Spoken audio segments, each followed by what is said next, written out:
FAT 1급 2019년 제4차 36회 필기 기출문제 풀이 설명을 시작하겠습니다. 회계는 교육이 아니라 훈련입니다. 자격증 취득을 위해서 반복적인 학습이 꼭 필요하며 반복적인 학습을 하다 보면 저절로 이해와 암기가 될 것입니다. 1번 다음 중 내부 통제 제도의 목적에 해당하지 않는 것은 틀린 걸 물어봤습니다. 내부 통제 제도는 재무 보고 목적과 법규 준수 목적과 운영 목적을 달성하기 위해서 운영됩니다. 1번 재무 정보의 신뢰성을 확보할 수 있게 한다. 재무 보고 목적입니다. 맞습니다. 2번 관련 법규 및 정책을 준수할 수 있게 한다. 법규 준수 목적입니다. 맞습니다. 3번 기업의 경영성과를 극대화할 수 있게 한다. 이것은 내부 통제 제도의 목적이 아닙니다. 틀렸습니다. 4번 기업 운영의 효율성 및 효과성을 확보할 수 있게 한다. 운영 목적입니다. 맞습니다. 그래서 이 문제는 3번이 정답이 되겠습니다. 2번 다음은 주식회사 한공의 토지 취득 관련 자료이다. 토지의 취득 원가는 얼마인가? 토지의 취득 원가를 물어봤습니다. 본사 사옥을 신축할 목적으로 건물이 있는 토지를 1,500만원에 구입하였다. 구입 당시 토지와 건물의 공정가치는 각각 1,485만원과 165만원이었다. 건물은 취득과 동시에 철거하였다. 철거비용 70만원. 구 건물이 있는 토지를 취득했는데 이 건물을 철거했습니다. 그러면 이 건물에 대한 공정가치나 이 토지의 공정가치는 아무런 의미가 없습니다. 다만 철거 비용만 취득 원가에 포함을 시킵니다. 중요한 것은 토지의 취득 원가는 구입 대금에 철거 비용을 더하고 만약에 이 철거 과정에서 발생한 부산물이 있었다. 이 부산물이 있다면 이 부산물 가격은 차감을 합니다. 그런데 이 문제는 철거 과정에서 부산물에 대한 가격은 나와 있지 않고 철거 비용만 나왔습니다. 그래서 이것은 구입 대금 1,500만원과 철거 비용 70만원을 더해서 1,570만원이 되는 겁니다. 답은 3번입니다. 3번 다음 자료를 토대로 당기 상품 매입액을 계산하면 얼마인가? 상품 매입액을 물어봤습니다. 기초상품 재고액, 매출액, 매출 총이익률, 기말 상품 재고액이 나와 있습니다. 이런 경우 매입액이 들어간 공식은 매출원가 공식입니다. 매출원가는 기초상품 재고액 플러스 당기 매입액 마이너스 기말상품 재고액입니다. 그러면 상품 매출 원가가 산출이 되는 겁니다. 이 문제에서 기초상품 재고액 80만원 나와 있습니다. 여기는 기초상품 재고액 80만원 플러스 매입액, 지금 이거 구하는 거죠. 매입액 마이너스 기말상품 재고액 24만원. 그러면 매출 원가를 구하면 됩니다.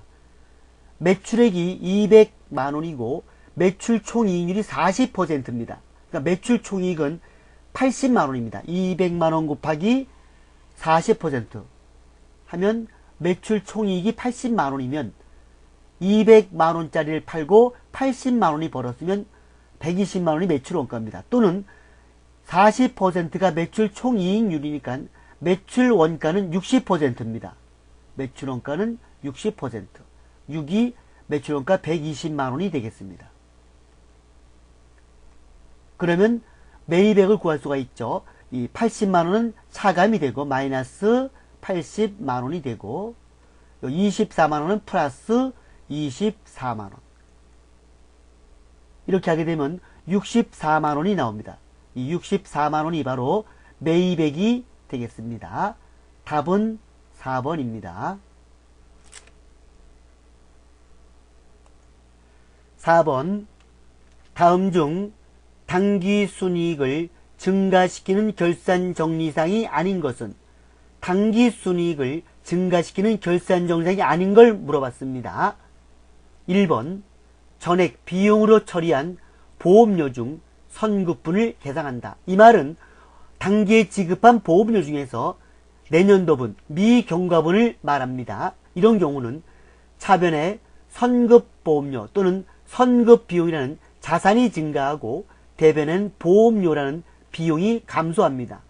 비용이 감소한 만큼 당기순이익은 증가가 되겠습니다. 전액 수익으로 인식한 이자 수익 중 선수분, 이자 수익 중에서 내년도분, 즉 미경과분을 말합니다. 그런 경우는 이자 수익이라는 수익을 감소를 시키고 대변엔 선수 수익이라는 부채가 증가합니다. 이자 수익이 감소했기 때문에 당기순이익도 감소가 되겠습니다. 기간 경과한 임대료 미수분, 임대료를 아직 받지 못했죠. 이런 경우 차변의 미수 수익이라는 자산이 증가하고 대변엔 임대료 수익이라는 수익이 증가합니다. 수익이 증가한 만큼 당기순이익도 증가가 되겠습니다. 전액 비용으로 처리한 소모품 비중, 소모품 미사용액을 계상한다. 소모품 비라는 비용으로 처리했으니까 결산 때는 미사용에 대해서 자산으로 처리합니다. 차변의 소모품이라는 자산의 증가와 대변의 소모품 비라는 비용이 감소합니다. 비용이 감소했기 때문에 당기순이익이 증가가 되겠습니다. 지금 문제는 당기순이익을 증가시키는 결산정리사항이 아닌 걸 물어봤기 때문에 2번이 되겠습니다. 답은 2번입니다. 5번 다음의 재무회계 구성 요소에 대한 설명이다. 이에 해당하는 개정 과목으로 옳은 것은? 기업 실체가 현재의 의무를 미래에 이행할 때 경제적 효익이 유출된 가능성이 매우 높고 그 금액을 신뢰성 있게 측정할 수 있다. 개정 과목이 나와 있네요. 차량 운반구라는 자산, 여비 교통비라는 비용, 외상 매입금이라는 부채, 임대료 수익이라는 수익입니다. 이것은 자산부채 자본비용 수익 중에서 어느 것에 해당되냐 하면 기업 실체가 현재의 의무를 미래에 이행한다. 현재의 의무를 미래에 이행한다. 그리고 경제적 효익이 유출될 가능성이 매우 높다. 이 부채에 대한 얘기입니다. 그래서 이 부채에 대한 얘기는 여기 3번의 외상 매입금을 말하는 겁니다. 답은 3번입니다. 6번 다음은 주식회사 한공의 총계적 원장의 일부와 대손 관련 자료이다. 당기 손익계산서에 계상되는 대손 상각비는 얼마인가? 손익계산서에 계상되는 대손 상각비를 물어봤습니다. 외상 매출금 계정이 나와 있고 대손 충당금 계정이 나와 있습니다. 외상 매출금 12월 22일 날 대손 상각비가 있고 대손 충당금 차변에 12월 31일 대손 상각비가 있는데 이것은 문제가 틀렸습니다. 문제가 잘못된 문제입니다. 차변이 아니고 대손 충당금 계정 대변입니다. 대변에 12월 31일 대손 상각비가 되는 겁니다. 이걸 물어봐야 되는데 문제를 틀렸습니다. 자, 그럼 문제를 고쳐서 문제를 풀겠습니다. 단기에 회수한 외상 매출 금액은 없다. 12월 22일 거래처의 파산으로 외상 매출금 10,000원이 회수 불가능한 것으로 판명되었다. 그래서 대손 처리했다는 얘기입니다. 그래서 대변에는 외상 매출금이라는 자산이 10,000원이 감소하고 차변에는 이 외상 매출금에 속해 있는 대손 충당금을 봅니다. 여기 대손 충당금 계정 대변에 전기 2월이 6,000원이 있습니다. 그래서 차변엔 대손 충당금 6,000원 차감을 하고 부족분에 대해서는 대손 상각비로 처리를 합니다. 대변의 외상 매출금 만원, 차변엔 대손 충당금 6천원, 대손 상각비 4,000원입니다. 12월 31일 매출 채권 잔액에 대하여 1%의 대손 충당금을 설정하기로 하다. 매출 채권 잔액, 여기 외상 매출금이 전기월 10만원, 그리고 단기 매출 50에서 60만원인데 아까 회수 불능된 게 있죠? 만원을 차감합니다. 그러면 매출 채권 잔액은 59만원입니다. 59만원 곱하기 1% 0.01 하게 되면 대손 충당금 설정액은 5,900원입니다. 여기서 대손 충당금 잔액을 차감하는데 대손 충당금 잔액은 없습니다. 그래서 5,900원을 단기에 대손 설정하는 겁니다. 차변에 대손 상각비 5,900원, 대변엔 대손 충당금 5,900원입니다. 그래서 대손 충당금 계정 대변에 대손 상각비가 와야 되는 겁니다. 요 금액이 5,900원이고 아까 여기 대손될 때 대손 상각비 온 4,000원입니다. 문제에서 단기 손익계산서에 계산되는 대손 상각비를 물어봤기 때문에 여기 4,000원 더하기 5,900원에서 9,900원이 되는 겁니다. 문제를 이렇게 고쳐서 할 때 4번이 정답이 되는 겁니다. 만약에 이 문제에서 대손 충당금 추가 설정액을 물어봤다면 5,900원이 되는 겁니다. 보충 설명을 하면 12월 22일 외상 매출금 만원이 대손됐을 때 대변의 외상 매출금 만원, 차변의 대손 충당금 6,000원, 대손 상각비 4,000원에서 외상 매출금 계정 대변에 대손 상각비 4,000원을 쓰는 겁니다. 여기다가 외상 매출금 계정 대변에 대손 상각비가 여기가 4,000원입니다. 이렇게. 그리고 12월 31일 대손을 예상할 때 차변의 대손 상각비 5,900원, 대변의 대손 충당금 5,900원입니다. 그러면 대손 충당금 계정 대변에 12월 31일 날 대손 상각비 5,900원 이렇게 되는 겁니다. 이게 잘못된 건 얘기입니다. 이게 틀린 겁니다. 7번 다음 대화 내용에 따른 거래를 회계 처리할 경우 대변 계정 과목으로 옳은 것은? 한 팀장이 물어봤습니다. 김대리님 출장 다녀오신 결과는 어떻게 되었나요? 김대리가 대답했습니다. 네, 거래처 반응이 좋아서 상품 판매 계약을 체결하고 계약금 500만원을 받았습니다. 계약금을 받게 되면 현금을 받았다 그러면 차변에 현금이 되고 대변에 계약금을 받으면 선수금이라는 부채가 증가를 하는 겁니다. 그래서 답은 4번이 되겠습니다. 8번 다음은 주식회사 한공의 단기 매매증권 처분 관련 자료이다. 2019년 8월 1일 거래에 대한 단기 매매증권 처분 손익은 얼마인가? 단기 매매증권 처분 손익을 물어봤습니다.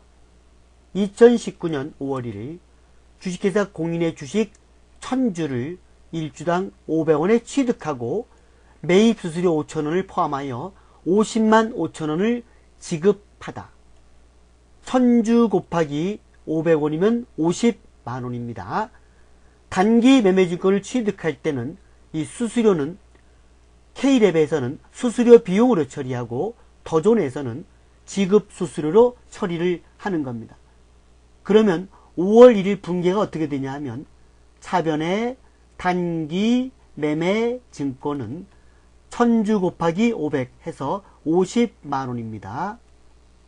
그리고 매입 수수료는 지금은 더존 프로그램이기 때문에 지급 수수료로 처리합니다. 지급 수수료. 그러나 이것은 판매비와 관리비가 아니고 영업 외 비용입니다. 900번 때 영업 외 비용으로 처리하고 5,000원입니다. 대변엔 현금. 2019년 8월 1일 위 주식을 한 주당 700원에 처분하고 처분 관련 수수료 만원을 차감한 금액 69만원을 보통예금으로 수령하다. 구입할 때는 지급수수료가 나왔지만 처분할 때는 지급수수료 계정이 나오지 않고 지급수수료 차감한 금액만 받으면 되겠습니다. 8월 1일 날에 차변의 보통예금은 69만원, 대변엔 단기매매증권 취득원가가 50만원입니다. 단기매매증권 50만원 되고 50만원짜리를 69만원에 팔았기 때문에 단기매매증권 처분이익이 19만원이 되는 겁니다. 이 문제에서 단기매매증권 처분손익을 물어봤습니다. 그래서 처분이익 19만원, 답은 3번이 되겠습니다. 이 문제에서 중요한 것은 단기매매증권을 취득할 때는 지급수수료라는 영업의 비용이 발생하지만 처분할 때는 지급수수료라는 계정이 발생하지를 않습니다. 9번 다음은 주식회사 한공의 2019년도 기말 재무제표에 나타난 계정 감옥과 금액의 일부이다. 이 자료를 토대로 계산한 손익계산서상 영업이익은 얼마인가? 영업이익을 내는 공식을 모르게 되면 프로그램을 참조하면 되겠습니다. 이 프로그램에 전기분 손익계산서를 들어가 보면 여기 매출액 마이너스 매출 원가는 매출 총이익이고 매출 총이익에서 판매비와 관리비를 뺀 게 영업이익이 됩니다. 그래서 여기서 필요한 자료는 매출액, 매출원가, 판매비와 관리비입니다. 그러면 이 문제에서 영업이익을 물어봤기 때문에 필요한 것을 찾으면 되겠죠. 먼저 매출액 130만원, 매출원가 80만원, 개발비는 무형자산입니다. 무형자산이기 때문에 해당이 안됩니다. 복리후생비, 판매비와 관리비입니다. 자비익, 영업외수익이니까 해당이 안됩니다. 퇴직급여, 판매비와 관리비입니다. 법인세 비용은 해당되지가 않습니다.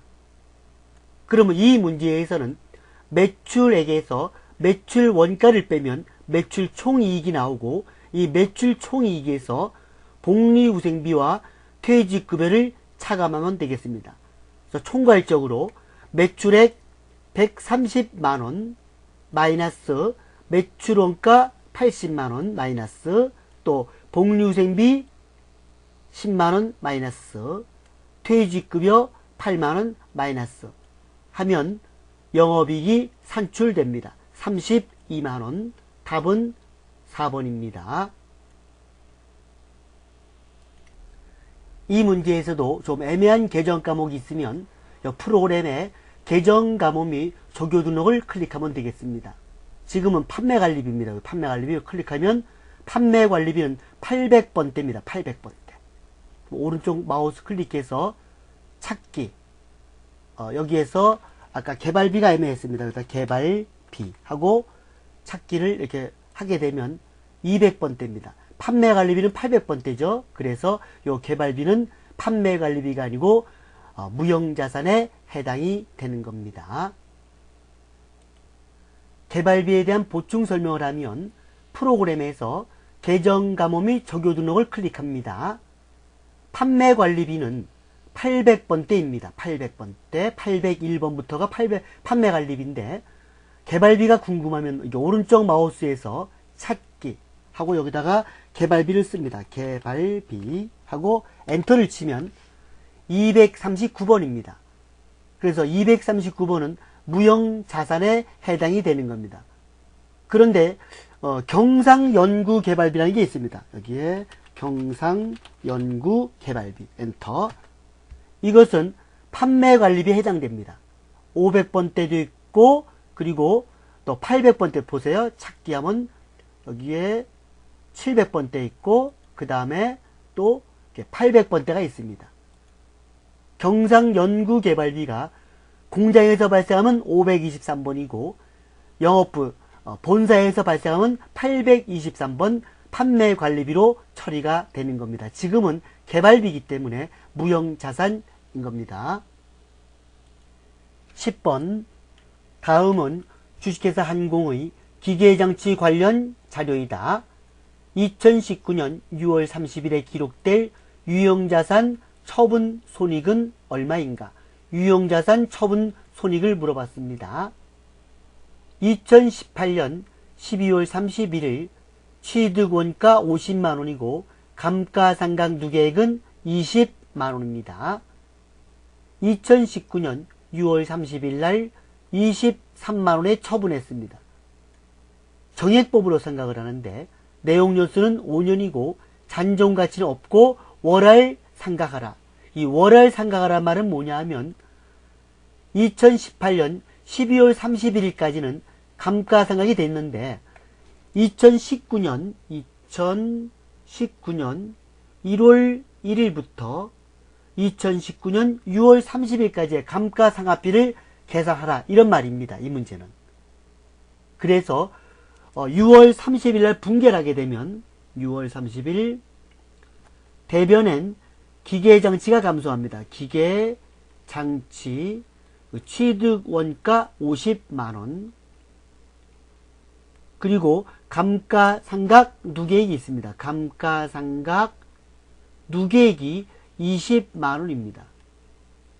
중요한 건 2019년 1월 1일부터 2019년 6월 30일까지의 감가상각비를 계산을 하라는 겁니다.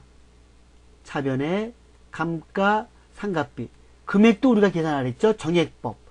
정액법은 내용연수분의 취득원가 마이너스 잔존가액입니다.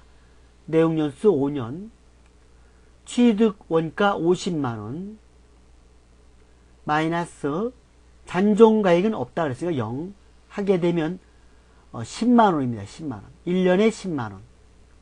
그런데 이 6개월이죠. 1월 1일부터 6월 말까지. 그래서 곱하기 12분의 6 하게 되면 5만원입니다. 5만원. 5만원. 단기의 감가상각비는 5만원. 그래서 감가상각비 5만원 됩니다.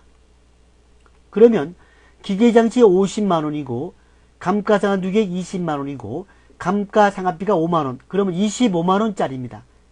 장부가액 25만원짜리 기계를 23만원에 처분했습니다. 현금을 받았다 한다면 현금 23만원 25만원짜리의 기계를 23만원에 팔았기 때문에 2만원만큼은 유형자산 처분 손실이 발생을 하는 겁니다. 답은 1번입니다.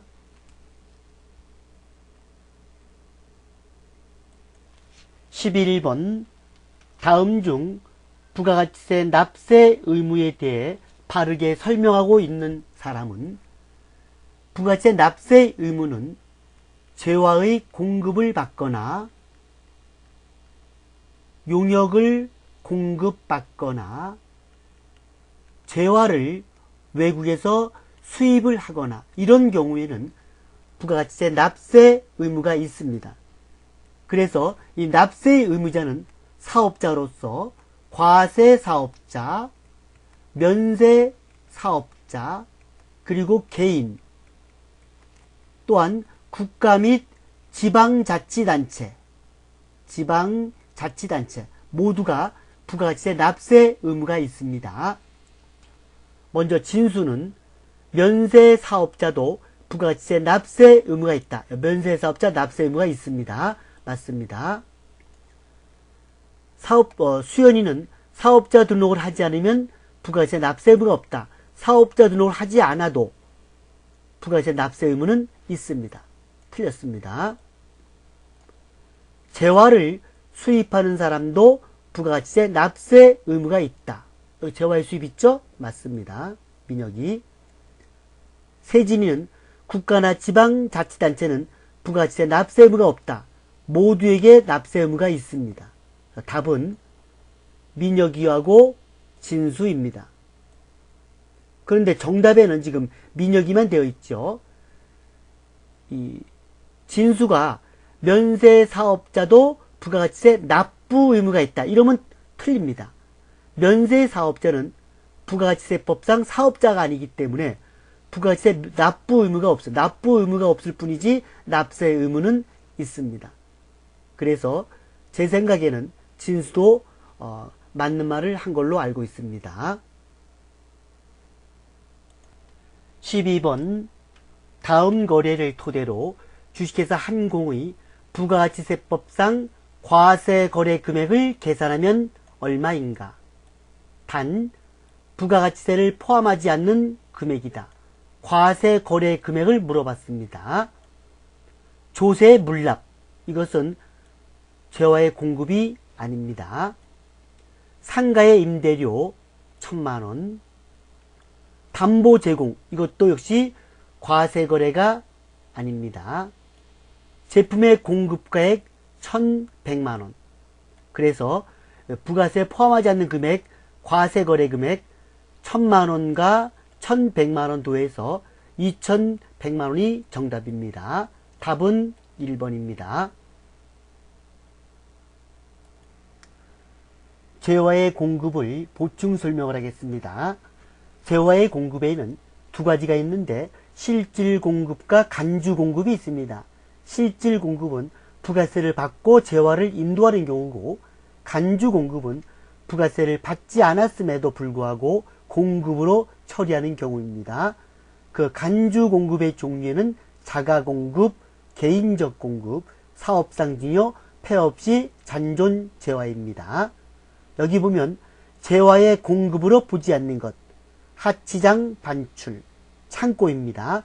담보 제공, 사업의 양수도, 조세의 물납, 공매 및 경매, 그리고 수용입니다. 지금 문제에서 담보 제공과 조세의 물납, 이것은 재화의 공급으로 보지를 않습니다. 13번 다음 중 부가가치세가 면세되는 재화와 용역의 공급으로 짝지어진 것은? 면세를 물어봤습니다. 가. 토지의 공급, 토지는 면세가 맞습니다. 고속철도에 의한 여객 운송료, 과세입니다. 버스와 지하철만 면세입니다. 광고 용역, 과세입니다. 장의업자가 제공하는 장의용역, 이것은 면세입니다.